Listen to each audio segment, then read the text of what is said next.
garoto Opa, que nasceu numa família pobre. Meu velho trabalhava 7 dias por semana.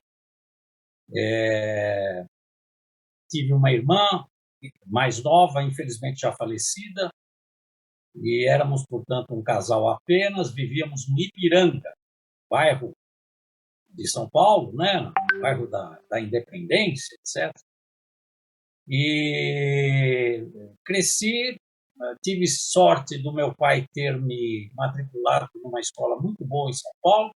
Vocês conhecem aí no Rio, porque tem a Congênere, que é o Colégio de São Bento, onde eu, então, fiz o ginásio, colegial, etc., e parti para a faculdade. Fiz engenharia no Mackenzie, depois eu fiz um mestrado na Getúlio Vargas, em administração, e trabalhei por 25 anos na IBM, por sinal, parte desses 25 anos, 15 dos quais, portanto, eu trabalhei aí no Rio de Janeiro, na matriz da IBM, então na Avenida Pasteur, tinham dois prédios gêmeos muito bonitos ali, de frente para a Bahia, vendida para a Prevent Senior atualmente.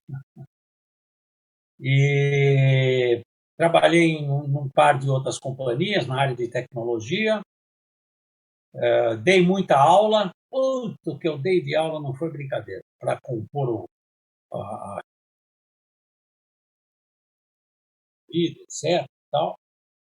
E me aposentei finalmente, a questão dos 15 anos atrás, e, enfim, e tivemos 4 filhas, eu e Isis. A Isis é a minha primeira e única mulher, meu amor eterno. E então é isso, somos muito felizes, moramos em São José dos Campos, por opção. São Paulo não dava para voltar, que é a nossa terra máter, né? Nascemos em São Paulo. Vivemos, além dos 15 anos no Rio, vivemos 3 nos Estados Unidos, trabalhando pela IBM, na década de 80, onde nasceu uma das filhas, a Carolina, número 3. E a Catarina, ela foi encomendada para ser a companhia da Carolina.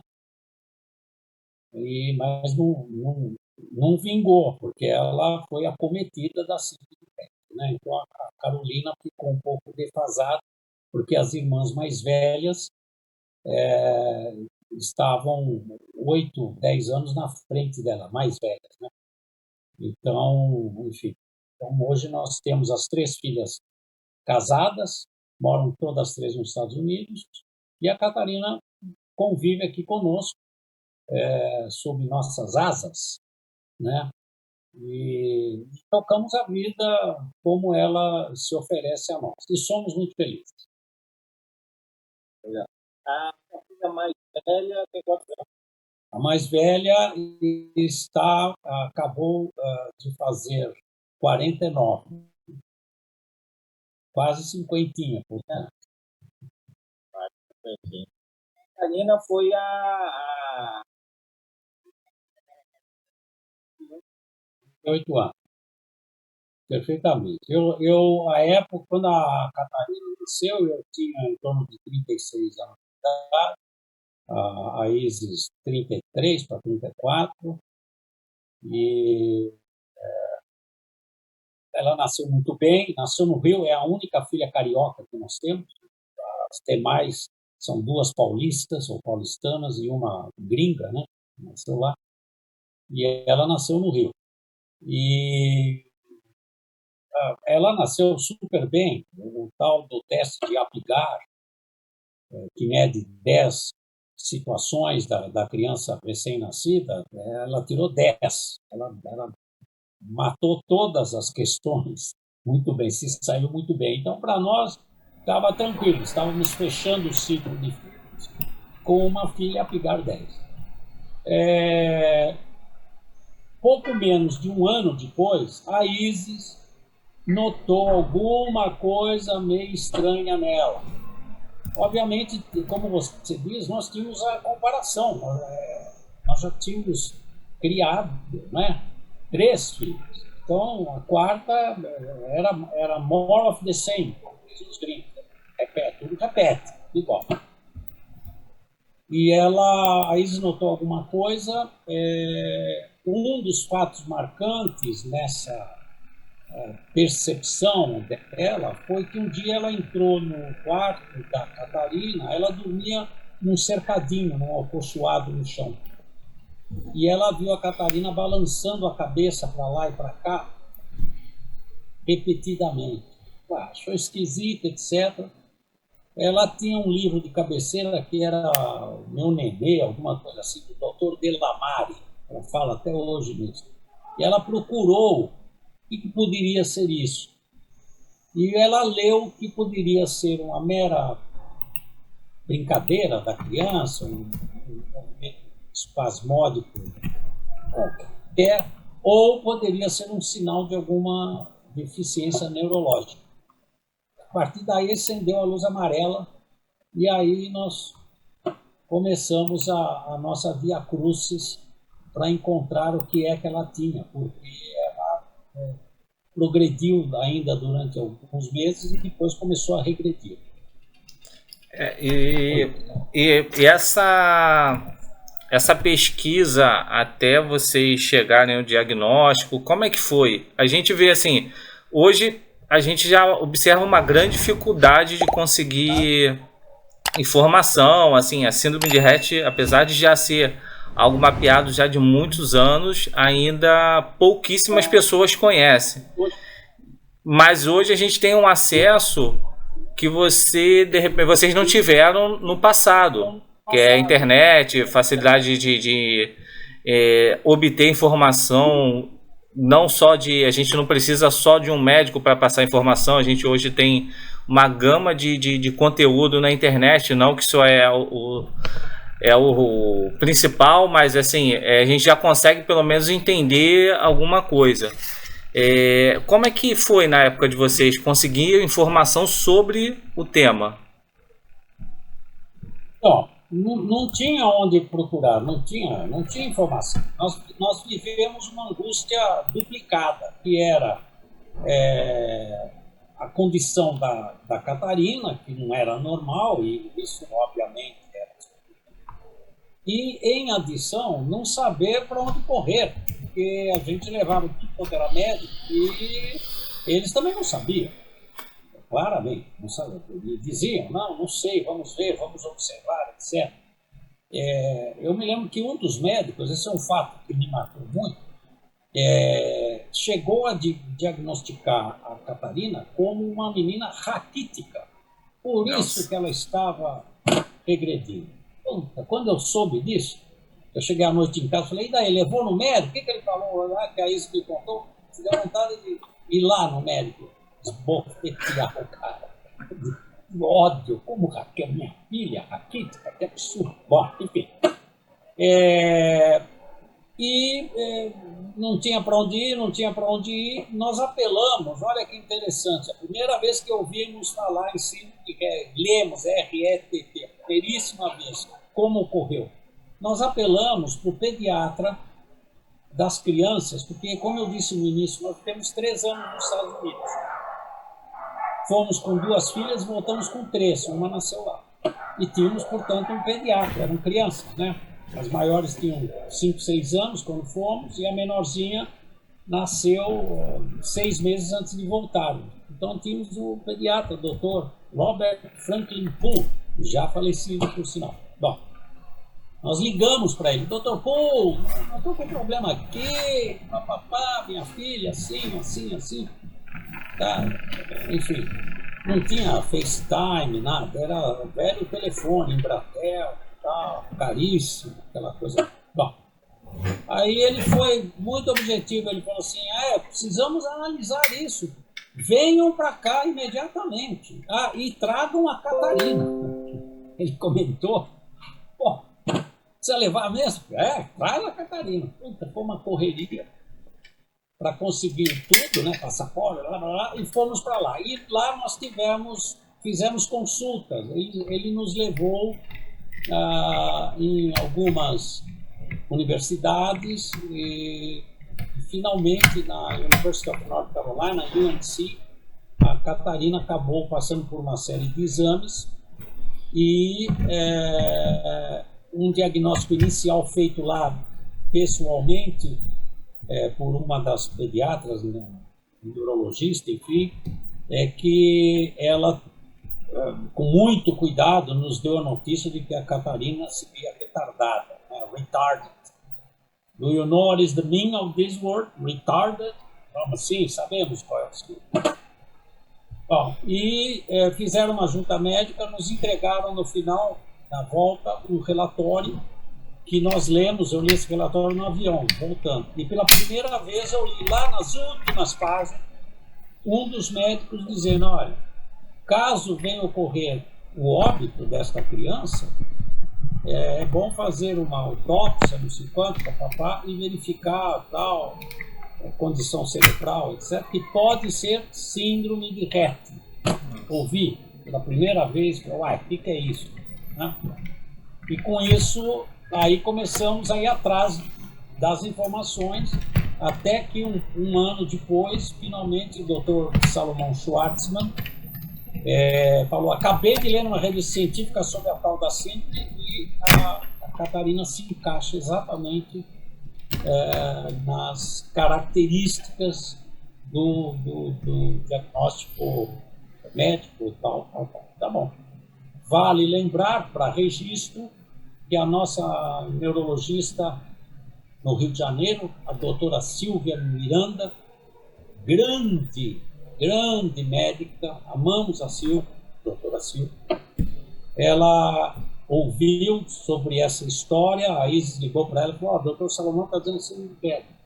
Ela virou uma noite lá estudando o assunto, procurando anuário, ela esteve em simpósios médicos, e ligou para eles e falou: realmente deve ser isso mesmo. Com isso fechamos o diagnóstico. Então, foi isso daí. E qual foi o período que vocês demoraram até o diagnóstico? Quanto tempo isso levou? Então, isso acabou levando uns 3 a 4 anos de procura. 3 a 4 anos.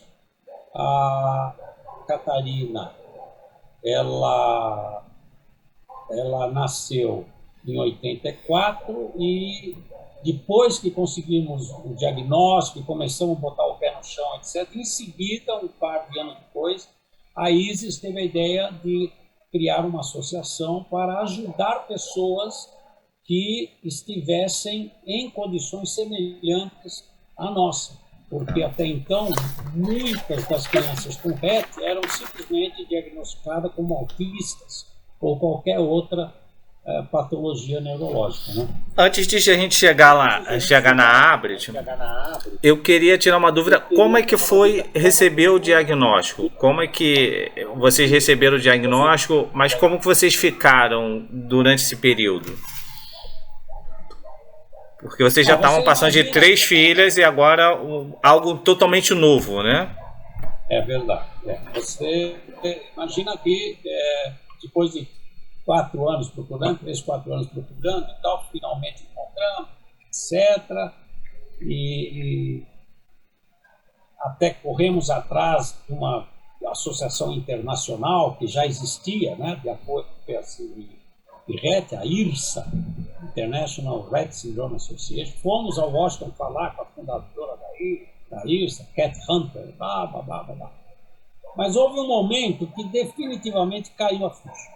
Caiu a ficha, puta, o buraco é mais embaixo, é complicado o negócio, nós não vamos ter uma fita normal, e parece que é definitivo, porque jamais se falava em cura, né? O movimento que você lidera é sensacional, é subsidiar com informações, com o financeiro, que seja, para se achar a bendita cura. Mas na época não se falava, na época mal se conhecia. Mas então houve esse momento em que nós dois conversando, Isis e eu, pô, ferrou, né? Pô, e agora? E o que nós vamos? Para onde nós vamos? Qual é o tratamento? Não tinha, que tratamento? Qual é a alimentação adequada? Nada, né? A gente fazia fisioterapia, assim, de instinto.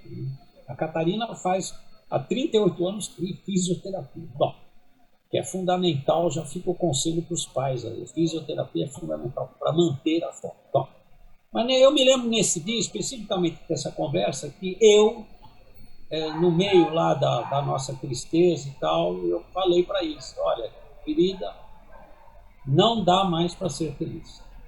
Nossa perspectiva de felicidade no nosso tempo útil de vida, eu era garoto, 36 anos, 37, tenho 74 agora,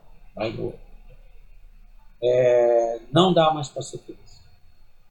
E nos abraçamos e nesse abraço criamos força para tocar em frente e cuidar da nossa querida Catarina. Diagnóstico, ter esse diagnóstico é sempre muito difícil. Eu me lembro, essa palavra ser feliz, né? Eu me lembro que uma vez, eu tenho processos muito marcantes para a gente, né? E a gente vai lembrando. E essa troca de experiência é legal, que tem momentos que aí me recordam alguns momentos que a gente viveu. E um dos momentos que a gente viveu, que a gente descobriu o diagnóstico da Luísa, nós estávamos no trabalho, e depois a gente ia buscar a Luísa e caminhava até a escola da Luísa e voltava. E nessa caminhada, a gente estava muito triste, passou por um processo muito triste, né? E depois eu me lembro que a gente conversou, a gente falou, a gente agora vai ter que organizar a nossa vida. A gente tem que sair desse cenário, mas a gente precisa organizar e ser feliz. Organizar e ser feliz é porque a gente estava naquele momento infeliz, né? Até aquele momento a gente não estava feliz. Foi mais ou menos o que você falou quando você fala isso. A gente também achava que depois não ia ser mais feliz, né? Não tinha mais felicidade, não tinha como caminhar. Mas e aí, depois? Como que seguiu depois dessa conversa? Como é que foi? Bom, a partir daí, a gente, digamos assim, já estava naquele rumo de fazer do limão uma limonada, né? Como se diz. Entendendo que muitos casais, muitos pais poderiam ter, e seguramente teriam, que a gente começava então a ler sobre estatística, né? Quantos nascimentos convertem a cada 1000 nascimentos, enfim, começamos a fazer uns cálculos, chegamos a uma conclusão que poderiam existir milhares de crianças no Brasil com síndrome de Rett, dada a população, aquela coisa toda, e nós começamos a nos engajar num trabalho de ajuda, num trabalho de cuidar da Catarina de uma maneira adequada e, ao mesmo tempo, divulgar e orientar, enfim, a Abrit nasce daí, dessa vontade. Eu me lembro que nós, inclusive, escrevemos para o Dr. Rett, na época ele era vivo ainda, escrevemos para ele, escrevemos em inglês uma carta para ele, longa, falando do nosso caso, etc, etc. Para nossa surpresa, ele respondeu. O grande problema é que ele respondeu em alemão. Não tinha Google Tradutor naquela época, né? Não tinha Google, não tinha nada. Tivemos que apelar para os amigos que entendiam da língua, nos incentivando, nos dando força e dizendo da doçura dessas crianças. Dr. Rett. Né, do quão especiais eram elas, não apenas especiais como criança com deficiência, né, mas especiais pela doçura, pelo olhar, ele mencionou o olhar, né, e isso nos ajudou até a entender um pouco mais a Catarina, e de repente nós nos vimos numa dinâmica de cuidar dela o melhor possível, ajudar pessoas e, de repente, caiu a ficha de novo. Olha só, a segunda vez que caiu a ficha. Falou, opa, olha aí, olha como nós somos boas pessoas. Nós estamos juntos, A família não se desagregou, pelo contrário, a família se uniu, fomos, digamos, tratar do problema comum, né? Unidos como um time, estamos ajudando pessoas, temos contatos internacionais, porque a partir da Cat Hunter a gente começou a conhecer outras coisas, simpósios, não sei quando. Nós, com a própria Habit, depois fazíamos, cada 2 anos, um simpósio nacional sobre a síndrome de Rett, com centenas de pessoas, convidávamos palestrantes internacionais, conhecedores do tema, etc. Até que um dia caiu essa segunda ficha, que foi o seguinte: que bacana, nós nos tornamos mais nobres como pessoas. Nós estamos melhores como seres humanos. E concluímos, olha só, acho que dá para ser feliz, sim. E a partir daí abraçamos essa visão de vida, de vamos ser felizes para poder cuidar bem da Cat, ela nos ver felizes, e cuidar ou orientar, enfim, ajudar outras pessoas. Esse é o mantra da nossa vida. Quanto tempo foi isso, esse período aí, de você falar que não seria mais feliz, e até você ter essa nova conversa com a Isis? Dá para ser feliz? Isso demorou quanto tempo? A gente tomou uns 3, 4 anos para ter o diagnóstico definitivo. E precisamos e concluir que não seríamos felizes, nunca mais.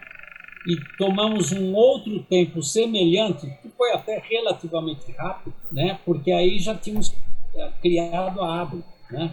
A Habit já estava. Abriu a Habit em Curitiba, abriu em Belém do Pará, abriu em Recife. Nossa, a coisa começou a expandir, nós começamos a descobrir famílias e tal. E aí, mais esse período de 4 anos, talvez 5 anos, é que nós chegamos à conclusão de que poderíamos sim ser felizes e tocar a vida normal, dentro do possível, o mais normal possível. Tá falando assim, o que chama atenção, né, Cláudio, que a gente vê, a gente até recebeu o diagnóstico, né, a gente chama esse período que a gente recebe de luto do diagnóstico, as pessoas acham que é um processo fácil e nem sempre elas buscam um apoio, ajuda, e acham que isso nunca vai passar. O meu período foi um período um pouco menor do que o seu, mas assim, viver esse período é um período muito difícil, que você não sabe exatamente o que fazer, você acredita que não dá para ser feliz, que tudo acabou, mas mesmo assim vocês passaram por esse período e ajudaram assim milhares de pessoas com a associação, e ajudam até hoje, que a associação é extremamente ativa até hoje. E a gente vê que assim, às vezes a pessoa está nesse período muito difícil e ela acha que acabou, não acabou.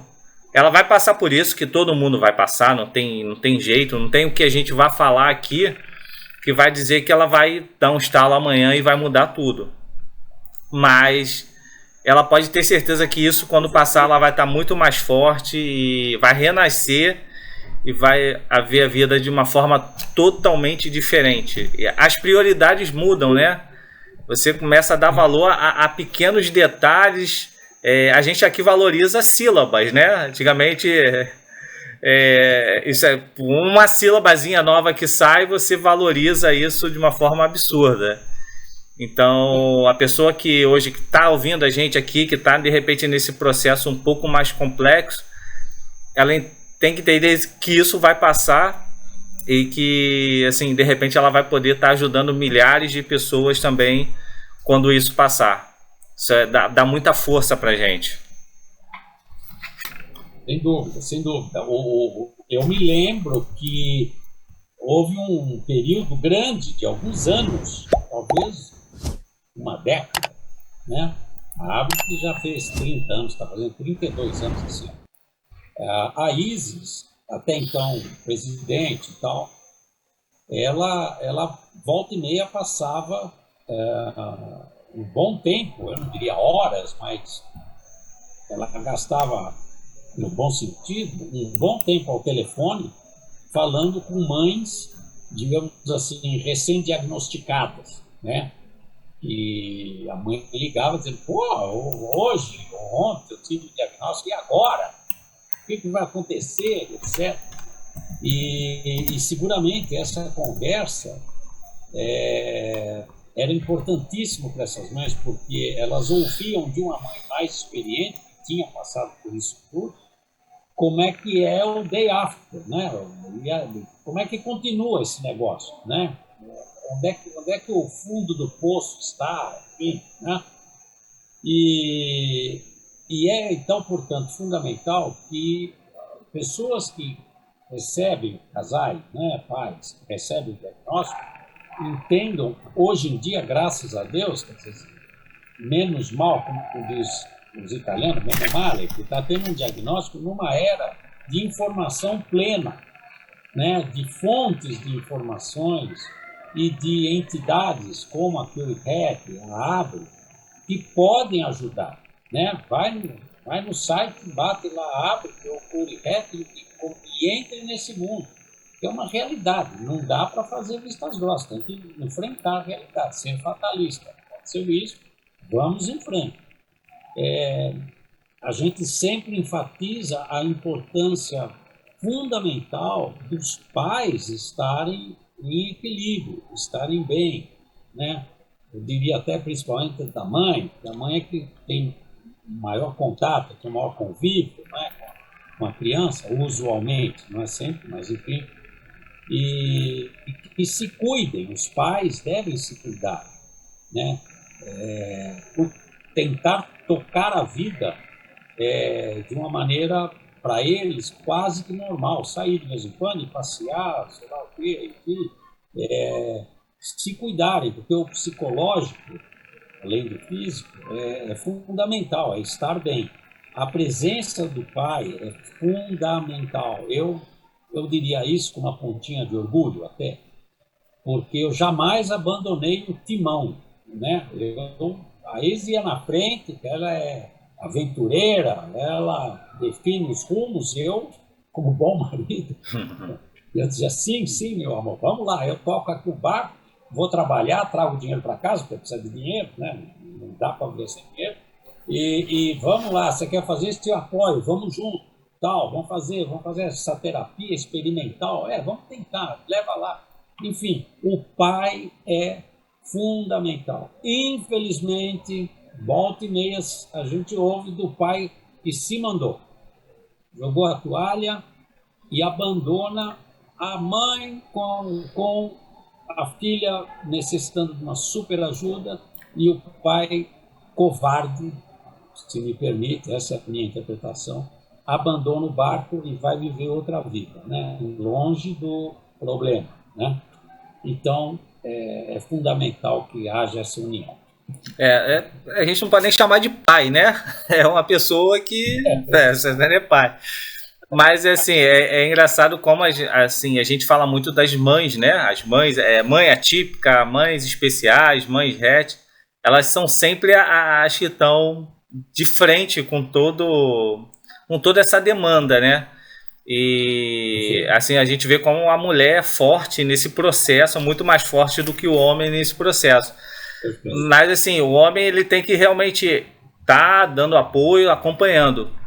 Mas assim, ao longo dessa jornada, né, que a gente está assim, com a CuriHealth, está indo para o 6º ano de CuriHealth, a gente conversa com alguns pais e muitas mães, eu converso com mais mães do que pais, mas a gente conversa com alguns pais e a gente vê muitos pais às vezes que não estão, assim, recebem um impacto, eles não estão bem, mas não conseguem compartilhar que não estão bem. Eles, assim, acho que tem medo de compartilhar que eles não estão num momento legal.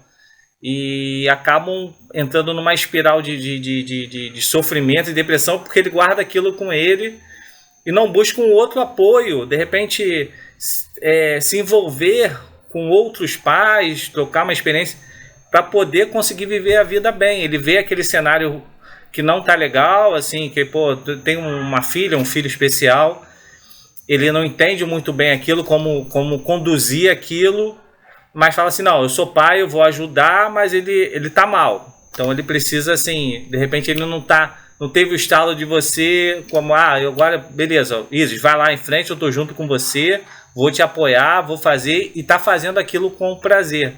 Tem alguns pais que não conseguem fazer isso na mesma forma, e acabam entrando numa espiral de depressão, para baixo, e meio que faz aquilo meio que na obrigação de fazer, mas não é algo que ainda ele está sabendo fazer, conduzir.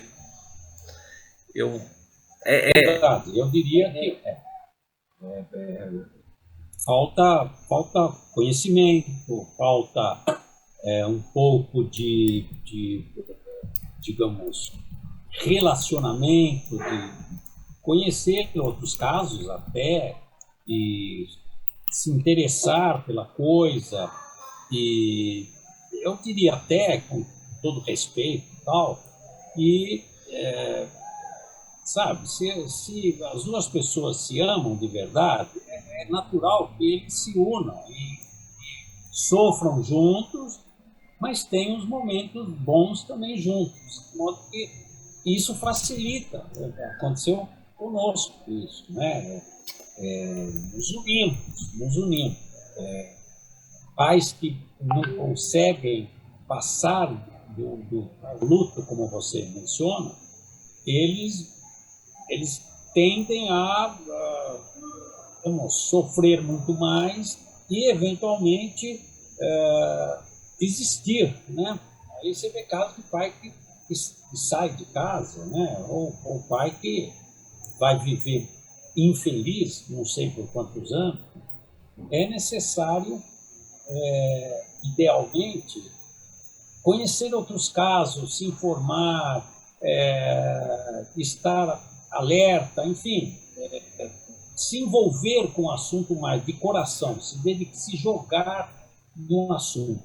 Vai sofrer no início, mas daí um pouco percebe que dá para sobreviver, dá para tocar, e, afinal de contas, quem mais precisa de ajuda nesse momento é a criança, né? Porque ela é limitada, ela precisa de uma alimentação adequada, das terapias adequadas, dos remédios, dos anticonvulsionantes e tudo mais, o que seja.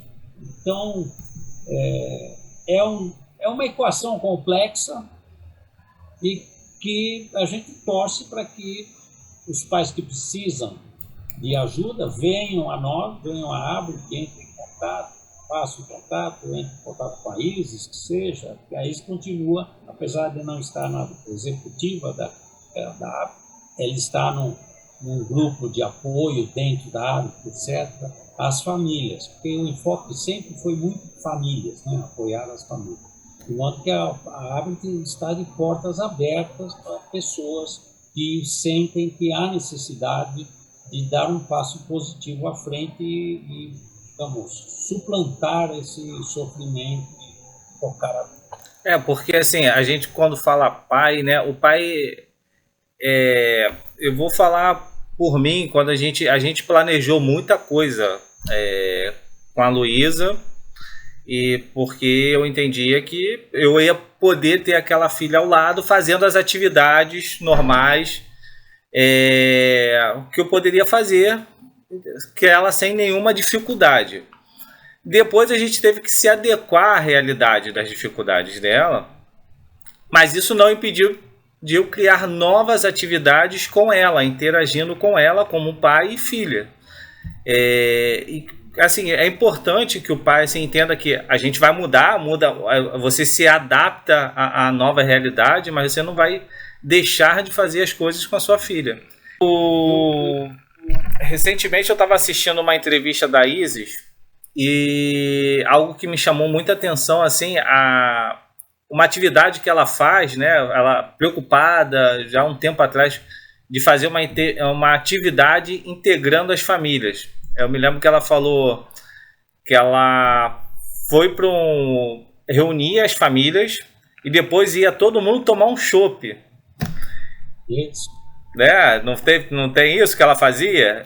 Eu falei, cara, que bacana, assim. quando a gente tá assim, a gente começa a viver novas amizades, né? Assim, se não fosse a síndrome de Rett, provavelmente eu não conhecia as pessoas que eu conheço hoje. Então, a gente começa a conhecer novas pessoas, novas experiências, mas não é só para a gente falar sobre síndrome de Rett a todo momento, né? Para a gente também poder ter a possibilidade de ter uma troca de experiência, ter amigos novos, né? Experiências novas. Isso. Que eu acho que é super bacana quando a gente tem essa possibilidade de ter novos amigos e novas experiências. Porque senão a gente também acha que essas amizades que a gente faz hoje só serve para falar sobre algo que não é tão bom, né? Que é a doença dos nossos filhos. E quando a Isis falou isso, eu falei, cara, que bacana. É exatamente o que a gente tem de filosofia de vida, de ter um momento sempre de interação com as pessoas, essa troca de experiência, mas de forma leve. Não ficar a todo momento martelando nisso. Por que eu estou falando isso? Eu vi muito a Isis falar isso. E ela reunia as mães e tudo. Eu falo, cara, e os pais? Será que os pais estão sendo acolhidos nesse momento? Como é que era o seu relacionamento com os pais nessa época, assim, que a Isis fazia essas atividades? Como é que era? Então,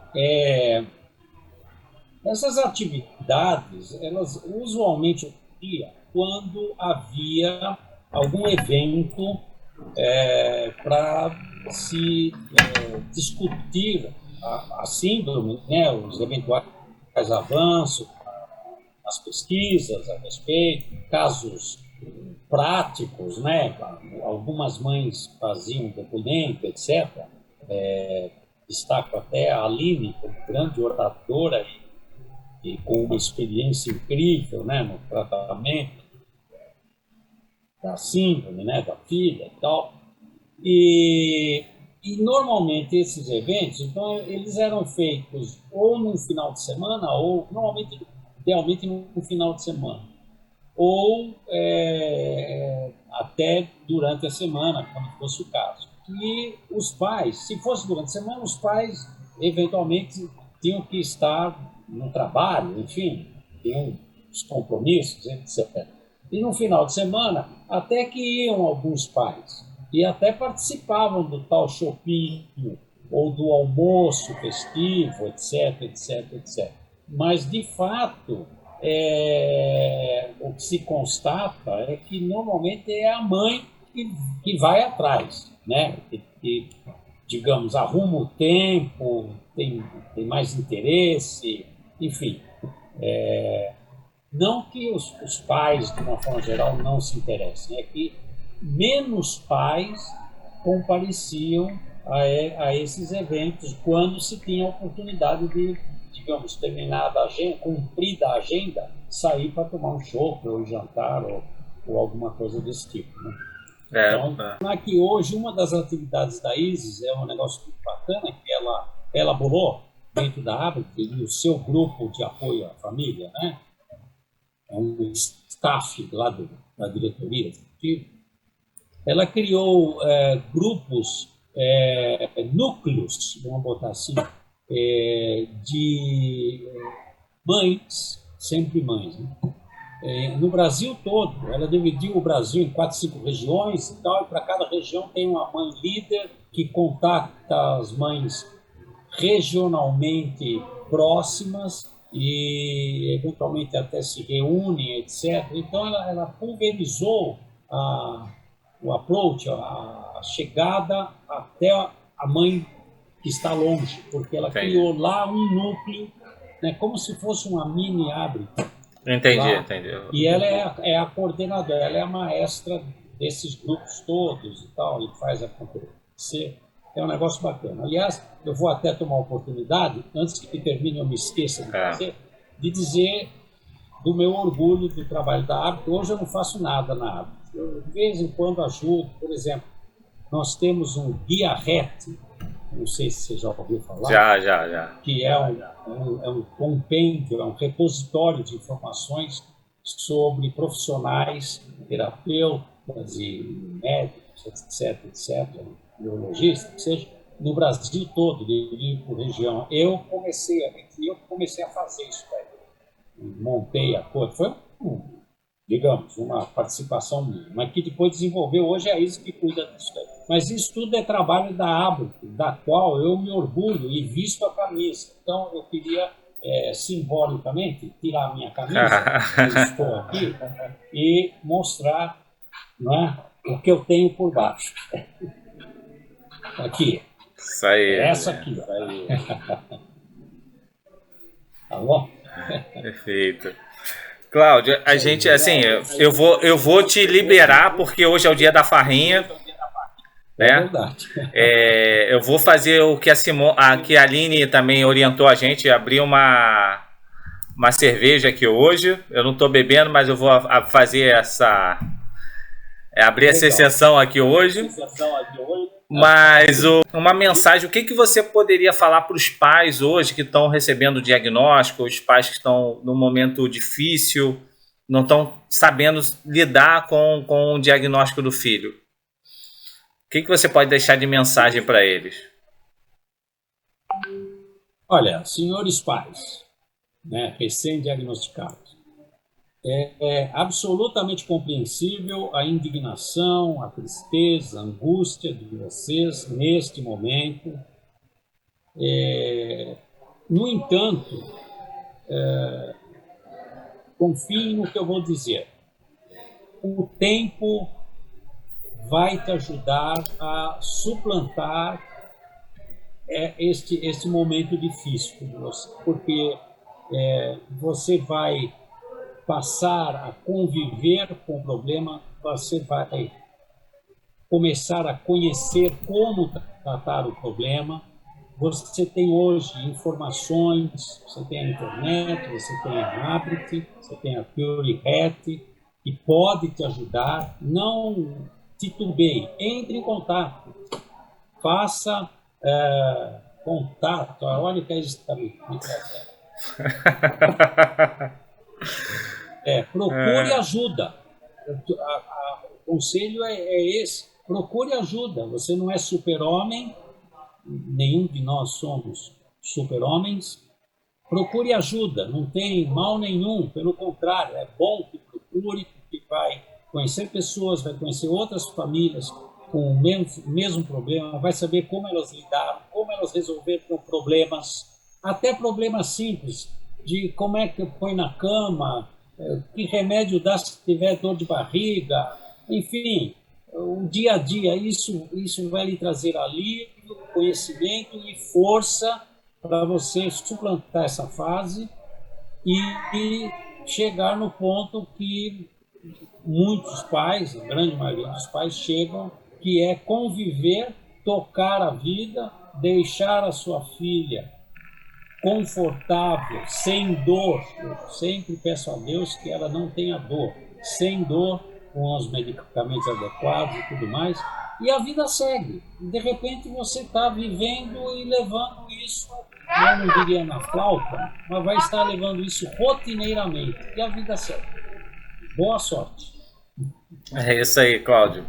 Cláudio, assim, mais uma vez, assim, muito obrigado. Essa troca de experiência para a gente é fundamental. Assim, eu aprendo a todo momento com vocês, assim, com todos os pais, todos mesmo, desde o que está recebendo o diagnóstico agora, os que já têm um pouco mais de experiência com o diagnóstico.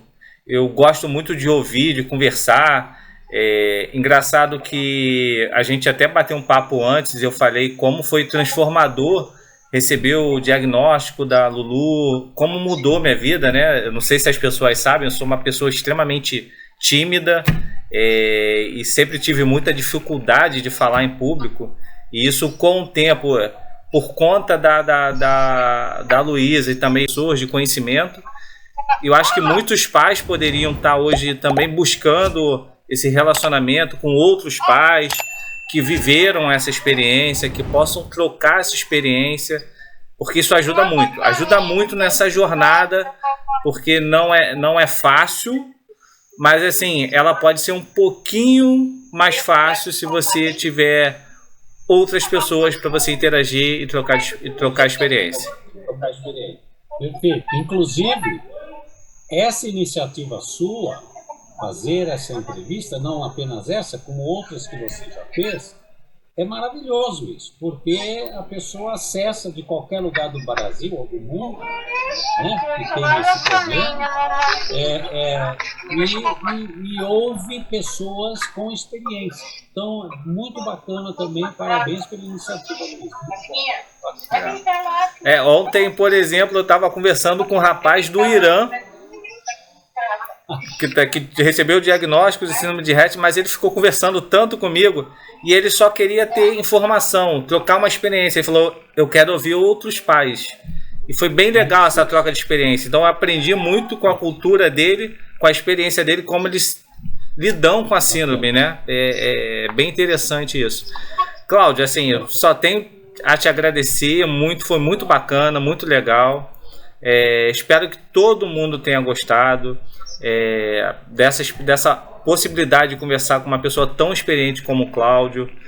Pessoal, assim, a gente esse ano pretende criar muito conteúdo. Uma das coisas que eu entendi em relação a ser uma família atípica, ter um filho especial, é que existe pouquíssima informação e conteúdo, não só de síndrome de Rett, mas basicamente de todas as síndromes de doenças raras. Então muitas pessoas não sabem a imensidão que é a quantidade de síndromes raras, não sabe o que é síndrome de Rett, não sabe as dificuldades todas. Então, nosso trabalho, o grande trabalho esse ano vai ser levar cada vez mais informação e conteúdo para as pessoas, podendo compartilhar um pouquinho das experiências que a gente tem e da informação que a gente tem. A ideia é não guardar informação e conteúdo para a gente, é compartilhar com vocês. Então, se vocês quiserem acompanhar todo esse conteúdo que a gente vai colocar agora, a partir de agora, no nosso canal, no nosso Instagram, não deixe de se inscrever no canal, seguir no Instagram, curte o nosso canal, que isso ajuda também outras pessoas poderem acompanhar. Como eu falei, tinha uma pessoa do Irã conversando com a gente porque ele recebeu nosso conteúdo lá de alguma forma. Então tem muita gente precisando de ajuda e a nossa ideia aqui realmente é ajudar, como a Abrit também é um canal excelente de informação. Acho que o conteúdo que vem hoje da Abrit nas redes sociais, eu vejo muito a Paula falando sobre as pesquisas, eu acho o máximo o jeito que ela fala, como ela fala. Então eu acompanho tudo isso. Então é bacana a gente ter essa possibilidade de não guardar o que a gente teve de experiência e compartilhar com as pessoas, e é isso que a gente vai fazer cada vez mais.